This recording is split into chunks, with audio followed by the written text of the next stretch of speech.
역대하 15장입니다. 1절로 7절. 하나님의 영이 오데스의 아들 아사랴에게 임하여 구수군대를 물리치고 돌아오는 아사 왕과 백성에게 용기를 주는 말씀을 전달합니다. 이 말씀은 이후 아사와 백성이 하나님과 언약을 갱신하는 계기가 됩니다. 이 두 부분은 역대기에만 나오는 내용입니다. 선지자를 통한 하나님 말씀의 요지는 나를 찾으면 만나리라 입니다. 이 요지는 먼저 세 가지로 정의되었습니다. 첫째, 백성이 하나님과 함께하면 하나님도 그들과 함께 하실 것입니다. 하나님은 이미 함께 하실 것을 약속했으나 그들이 하나님과 함께 하지 않는다면 하나님도 그들과 동행할 수 없습니다. 둘째, 백성이 하나님을 찾으면 하나님도 그들을 만나실 것입니다. 특히 모세와 다윗이 권고했듯이 완전한 마음과 기쁨으로 하나님을 찾아야 합니다. 하나님을 찾으라는 주제는 14장 3절로 7절에서 아사가 행한 선과 정의에 수반된 핵심 내용이었습니다. 셋째, 백성이 하나님을 버리면 하나님도 그들을 버리실 것입니다. 이는 이미 르호보암과 유다가 하나님의 율법을 버리자 하나님도 그들을 시삭의 손에 버리신 일, 여로보암과 북이스라엘이 하나님을 버리고 불순종하자 그들로 아비야와의 전쟁에서 대패하게 하신 일 등으로 증명되었습니다. 이 권고에 덧붙여 하나님은 나를 찾으면 만나리라는 명령이 실제 삶에서 실천되어야 함을 과거 역사를 통해 가르치십니다. 이스라엘이 하나님을 찾지 않은 증거는 참신과 가르치는 제사장과 율법의 부재에서 나타납니다. 참신의 부재란 이스라엘이 하나님을 참신으로 인정하지 않았으며 참신인 하나님을 무시했다는 뜻이죠. 사사시대처럼 하나님을 자신들의 왕으로 삼지 않고 그 대신 우상을 택했음을 암시합니다. 제사장의 부재는 제사장부터 본분을 지키지 않았음을 뜻합니다. 하나님이 특별히 레위 자손에게 제사장 직분을 주고 그들로 죄를 분별케 하고 율법을 가르치게 하고 제사를 주관하게 하셨습니다. 그러나 제사장과 레위인들이 타락하여 백성을 제대로 이끌지 못했습니다. 율법의 부재는 이스라엘이 하나님의 율법을 지키지 않았음을 뜻합니다. 하나님은 이스라엘로 거룩한 백성이 되도록 율법을 기록하셨으나 그들은 이를 이상한 것으로 여겼고 율법을 버렸습니다. 호세아 8장 12절 보세요. 이와 같이 그동안 이스라엘은 하나님을 찾지 않고 그 결과 하나님이 주신 평화와 안전도 그들을 떠났습니다. 대신 땅의 모든 거주민에게 혼란이 임했고 사람의 오가는 일에 평화가 없었으며 민족 간의 성읍 간의 충돌함으로 혼란만 늘어났습니다. 이런 시기는 이스라엘이 출애굽 후 광야를 지날 때나 가나안 정착 후 사사 시대나 혹은 왕정 시대에도 때때로 찾아왔습니다. 그런데 그런 때라도 백성이 하나님께 돌아와 그를 찾으면 하나님은 그들을 만나 주셨습니다. 사사 시대에는 이방의 핍박으로 백성이 하나님께 부르짖을 때마다 사사를 보내어 그들을 구원하고 땅에 평안을 주셨습니다. 르호보암 때에는 왕과 방백들이 겸비하고 하나님께 돌아오자 하나님은 그들을 멸하지 않으셨습니다. 그러므로 이제 아사와 백성은 하나님을 찾는 일에 더 힘쓰고 환란이 닥쳐도 낙심하거나 힘을 잃어서는 안 됩니다. 하나님은 그를 찾는 자들에게 상급이 있을 것을 예고하며 용기를 북돋으십니다. 8절로 15절입니다. 하나님의 말씀을 들은 아사는 영적 각성에 박차를 가하고 백성과 함께 하나님과 언약을 갱신합니다.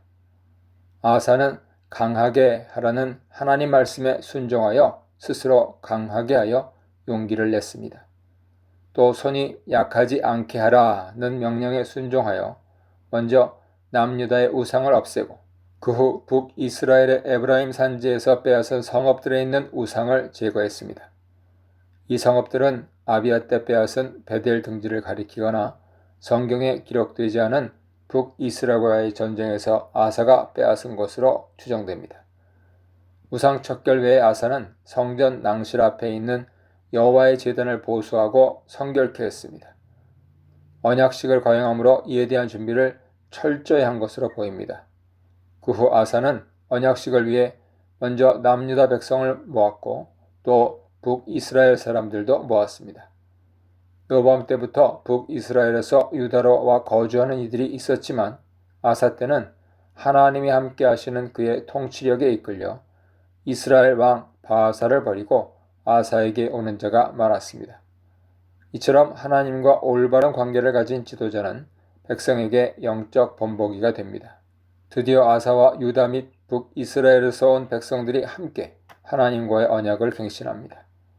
이 행사는 이스라엘 조상들이 시내산에서 하나님과 맺었던 언약을 상기하며 이제 아사와 백성이 새로운 언약 대상으로서 하나님과 그 언약을 갱신하는 것이죠. 이 행사는 아사 제15년 주전 895년 제3월에 열렸습니다. 제3월은 오순절이 있으므로 이때에 맞춰 언약식을 거행한 것으로 추측됩니다. 그들은 세라와의 전쟁에서 노력한 짐승 중에서 소 700마리, 양 7,000마리로 여호와께 제사를 지냈습니다.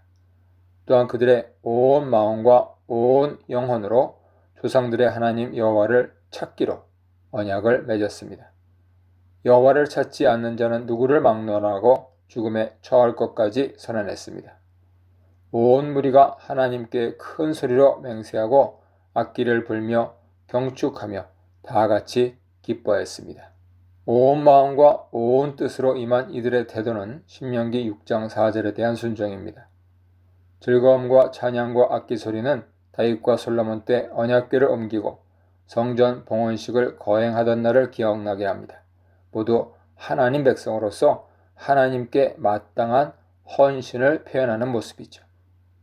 하나님은 그를 찾는 아사와 백성을 만나 주셨습니다. 이로써 아사야를 통한 말씀이 성취되었습니다. 백성을 만나 주신 증거로 하나님은 그들의 사방에 안식을 주셨습니다. 16절로 19절입니다.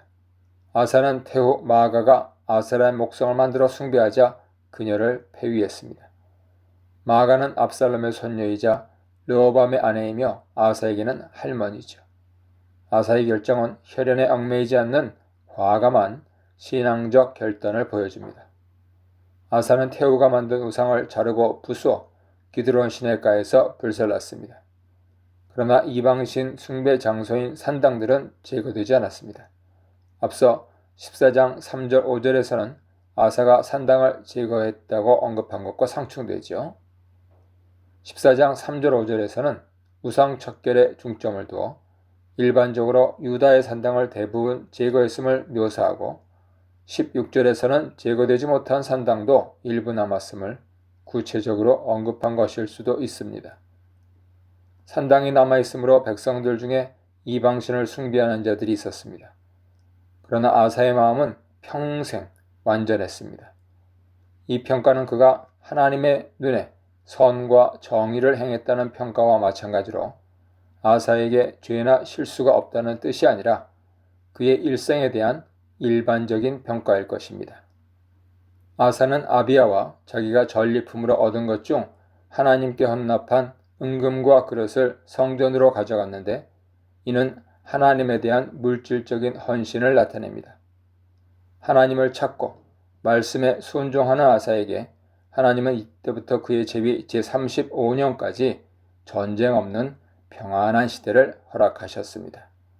하나님이 온 마음으로 그를 찾은 백성의 사방에 평안을 주셨음이 확정됩니다. 평안과 하나님을 찾은 행동 사이에 긴밀한 관계가 반복 제시되었으므로 19절의 아사 시대의 평안에 대한 언급은 역대기 독자로 하여금 하나님을 온 마음으로 찾도록 고모합니다. 이 문단에서는 찾으면 만나리라. 목숨을 다하여 여호와를 찾으라. 일평생 온전하다에 대해 묵상해 보시기 바랍니다.